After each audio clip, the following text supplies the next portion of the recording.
The Detroit Lions. Ben Johnson moved on. The offense regressed. They fired the OC. And now Detroit has hired Drew Petzing as the offensive coordinator. After the hire, Ben Johnson spoke highly of him, saying it's a match made in heaven. Apparently, Johnson was at Petzing's wedding. They go way back to Boston College. This is your typical offseason story. Hey, new OC, let's get fired up, Detroit. Actually think one of my takeaways on the second half of last year is why was Arizona's defense so bad and why was their offense with Jacoby Brissett so powerful? Some of it is they have good skill players, but I actually think, I'm not saying he's Ben Johnson, this was one of my favorite coordinator hires of the coaching cycle. I thought Mike McDaniel to the Chargers was great. I thought this was great. I think Brian Daboll to Tennessee and Cam Ward is exceptional. Yeah. So I think this guy's going to hit. I think he's going to be really, really good. I mean, listen, I don't know. We said the Lions Super Bowl window had closed. I think I said that. Do you think there's a world where they get back in the mix? The NFC is completely different than we thought it was 2 seasons ago. Well, I think Chicago now for the foreseeable future is going to be the best team because they still have 2 years not paying Caleb anything. The roster offensively is loaded. They have to spend their draft capital, the Bears do, on their defense. Yeah. But, you know, the window for Detroit, now you're going to have to start paying a lot of these guys. You're already paying your Goff and your Penei Sewell, I think, has a new contract. But you've got some guys here you're going to have to step up and make really hard decisions. And listen, here, a great example of the NFL. Here come the Lions, unbelievable story. Here's their window. And a year later, you're like, yeah, I think the Bears are the best team in the division. Like, that's the NFL. Well, okay, let's be honest about how the NFL media landscape operates. The tendency is to latch on to whatever narrative is most immediately visible, to either elevate or abandon teams based on the latest headlines. With that in mind, let's talk about the Detroit Lions. The roster situation is clear. They have assembled a collection of talented players. They've got bodies. The fundamental question marks revolve around health and performance on the defensive side of the ball. If they can maintain reasonable health, always a significant if, and if that defense can elevate its play, stop being a liability, and actually complement the offense, then you have to look at what they've built. Their offense, even with some changes, still features difference makers. They have dudes. But here's the critical element that often gets overlooked in the roster construction conversation. They need someone who understands how to call plays within the flow of a game. Not just scripting the first 15 plays, not just relying on talent to overwhelm opponents, but actually engaging in the strategic chess match that unfolds over 4 quarters. This is why they were able to dominate lesser teams and overwhelm less sophisticated defensive coordinators. When you have superior talent, when you have dudes across the board, you can often win those matchups through sheer force. The chess match is simpler, sometimes non-existent. But this is precisely why they struggled against elite defensive minds like Steve Spagnuolo. Against that caliber of opposition, the game transforms. It becomes a layered strategic battle where adjustments and counter-adjustments determine the outcome. You need the person calling the plays to recognize that dynamic on the other side of the field and respond accordingly. That's what you're hoping for with John Morton. That's the expectation. That's what you're banking on him bringing to the table.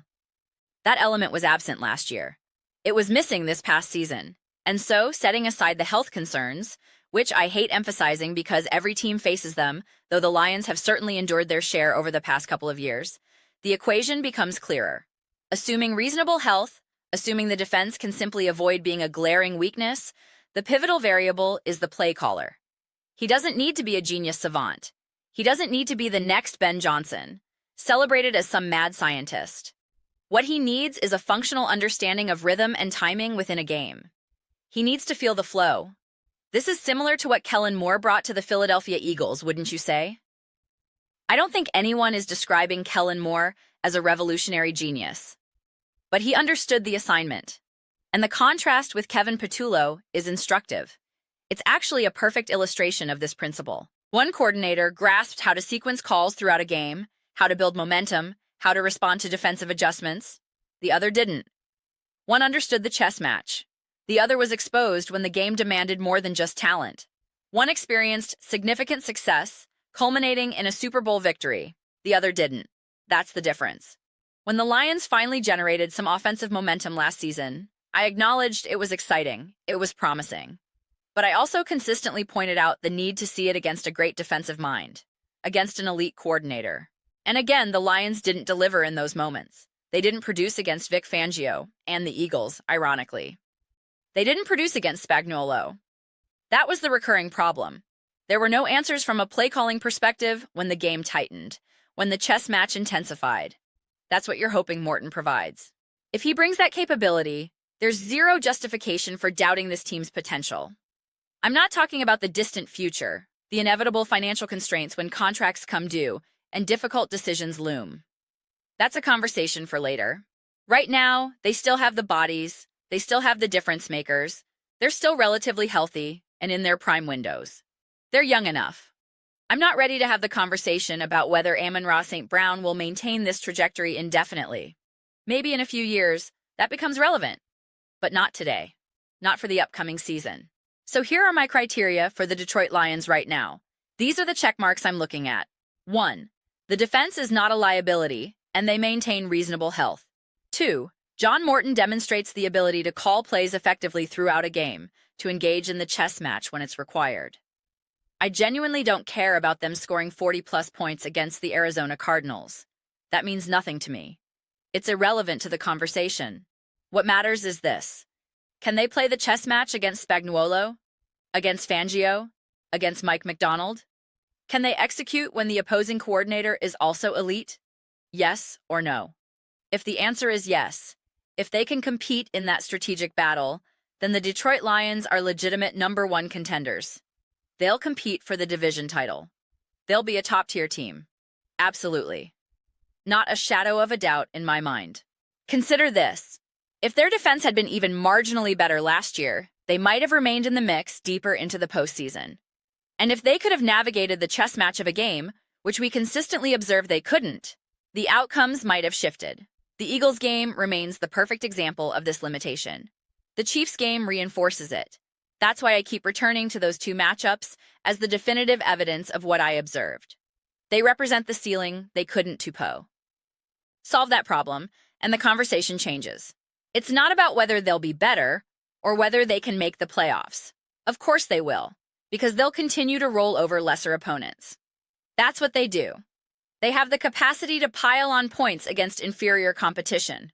But when they face a great team with a great defensive coordinator, a Spagnuolo-level defense, can they still pile on points?